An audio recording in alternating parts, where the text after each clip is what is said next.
আপনারা দ্বিতীয় হিজরির যে বদরের যুদ্ধের কথা জানেন, বদরের প্রান্তরটা মদিনা থেকে প্রায় 130 কিলো দক্ষিণ পশ্চিমে। তো ওখানে গেলেন মদিনা থেকে তিনি। যাওয়ার পরে এক জায়গায় তিনি সেনা ক্যাম্প স্থাপন করলেন। স্থাপন করার পরে হাব্বাব ইবনুল মুনজির রাদিয়াল্লাহু তাআলা আনহু তিনি জিজ্ঞেস করলেন, ইয়া রাসূলুল্লাহ, এই যে আপনি এই জায়গায় বদরের প্রান্তরে সেনা শিবির স্থাপন করলেন, সেনা ক্যাম্প স্থাপন করলেন, এটা কি আল্লাহর দেখিয়ে দেয়া কোনো জায়গা নাকি আপনার ইচ্ছায়? তিনি বললেন, আমানজিলান আনসালাকাল্লাহু লাইসা লানা আন নাতাকদ্দামাহু ওয়ালা নাতাআখারা আনহু।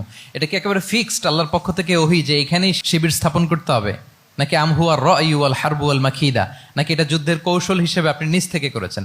রাসূল সাল্লাল্লাহু আলাইহি ওয়াসাল্লাম বললেন, না, এটা কোনো ওহী না। আমার কাছে মনে হয়েছে, আমার যে অ্যানালিসিস, আমার মনে হয়েছে বদরের যুদ্ধে এখানেই আমাদের পজিশনিংটা হইলে ভালো হয়।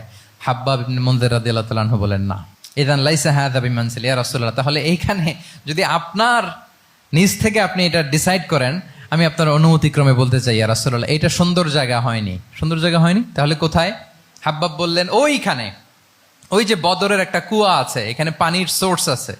আমরা যদি ওইখানে একটা ব্লকেট দিয়ে দাঁড়াতে পারি, তাহলে কোরাইশরা এসে আর পানি খেতে পারবে না। ওরা পানি না খেয়েই মরবে, যুদ্ধেও মরবে, পানির অভাবেও মরবে। আল্লাহু আকবার। এক মুহূর্ত দেরি করলেন না রাসূল সাল্লাল্লাহু আলাইহি ওয়াসাল্লাম।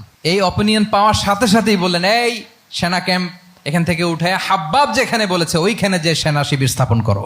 এক সেকেন্ডও দেরি করেন নাই। তাহলে কোনো ইগোইস্টিক ঝামেলা ছিল না, ভেরি অ্যাকোমোডেটিভ ছিলেন রাসূল সাল্লাল্লাহু আলাইহি ওয়াসাল্লাম। আমরা অনেক সময় নতুন কোনো কথা শুনলে, কোনো রিফর্ম শুনলে, শ্রোতাদের মধ্যে থেকে কিছু একটা শুনলে আটকে উঠি, চেঞ্জ করতে চাই না, রিজিড হয়ে থাকে। এই রিজিডিটি রাসূল সাল্লাল্লাহু আলাইহি ওয়াসাল্লামের মধ্যে ছিল না। ভেরি অ্যাকোমোডেটিভ ছিলেন, ইজিলি ওপেন আপ করতে পারতেন। মুহূর্তেই বলেন, ঠিক আছে, আমি যেখানে করেছি আসলে ঠিক হয় না। হাব্বাব যেখানে বলেছে সবাই ওখানে যে সেনা ক্যাম্প স্থাপন করো। আল্লাহু আকবার। উনি চাইলে বলতে পারতেন, এই হাব্বাব, তুমি কি আমার চেয়ে বেশি বুঝো? আমি তো নবী, তুমি আমার উম্মাহ, আমার কাছে ওহী আসে।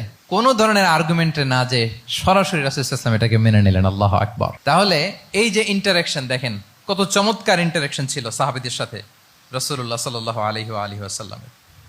তাহলে good interaction with your followers, এটা জরুরি।